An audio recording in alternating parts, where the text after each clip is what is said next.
అదే RTV app వార్తల్ని క్షణాల్లో చదివే అవకాశం ఉంటుంది. ఒక న్యూస్ పేపర్, ఒక టెలివిజన్ ఛానల్ మీ చేతుల్లో ఎప్పుడూ ఉంటాయి. కాలేజ్కి, స్కూల్కి ఈరోజు ఇక్కడికి వచ్చేసిన ఇప్పుడే మన రామకృష్ణ అన్న చెప్పినట్టు ఎందరికో కొందరికి కొన్ని సంకల్పాలు ఉంటాయి. అంటే ఏదో ఒకటి చెయ్యాలి అని ఆ సంకల్పం ఉన్నోడికి భగవంతుడు ఆ దారి చూపిస్తాడు. అంటే ఈ దారిలో పోతే నువ్వు అనుకుని సాధిస్తావు అని.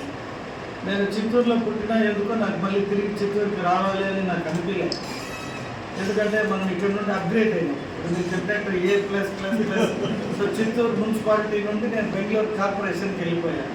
అక్కడ నుండి ఇంకొక స్టెప్ ఎక్కడికో వెళ్ళాలి అనుకునే సమయంలో మా నాన్నగారు ఎందుకో తెల్ల అంటే మా నాన్నగారు మంచి వ్యక్తుల దగ్గర ఉన్నారు. ఇప్పుడు రామకృష్ణ అన్న ఫాదర్ కావచ్చు, మా నాన్నగారు ఇప్పుడు మా గురువు అంటూ ఉంటాడు. ఎంపీ గారు చంద్ర ఆయన దగ్గర ఉండి కొన్ని చాలా మంచిగా నేర్చుకొని నన్ను ట్యూన్ చేస్తూ ఉంటాడు. అంటే మాకు ఎప్పుడైనా ఏదైనా చెప్పాల్సి వస్తే వీరందరి గొప్పతనం చెప్తా ఉండేవాడు నాకు.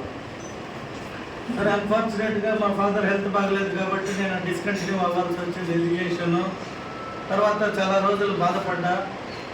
మా నాన్నకి ఇప్పుడు చిన్నప్పుడు IAS అవ్వాలి, నా కొడుకుని చేయాలి, కూతురు బాగా చదువుతా ఉంది కానీ కూతురు వేరే ఇంటికి ఇచ్చేస్తాము, నా కొడుకు చదివితే కదా నా పేరు ఉంటుంది, నా గురజాల వంశానికి అని చెప్పి ఆయన చాలా బాధపడేవాడు.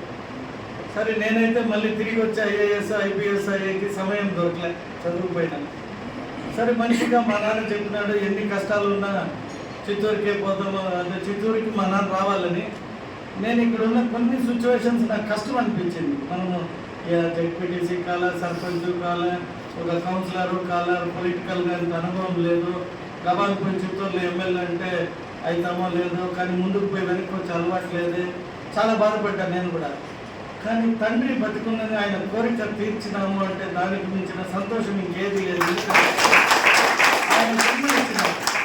ఆ జన్మనిచ్చినందుకు నేను ఆయన కోరుకునేది ఏదైనా తిరిగి ఇచ్చేయగలిగితే అంటే మా రుణబంధం తీరిపోయినట్టు.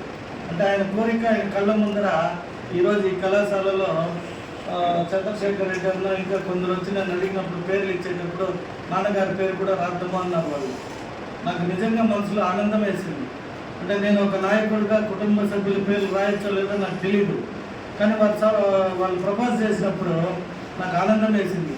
మా నాన్నగారితో వాళ్ళ గురువు గారు పెట్టిన ఈ కాలేజీకి నేను ఎమ్మెల్యేగా వచ్చి ఆనరబుల్ ప్రెసిడెంట్ అవుతానని ఆ భగవంతుడి.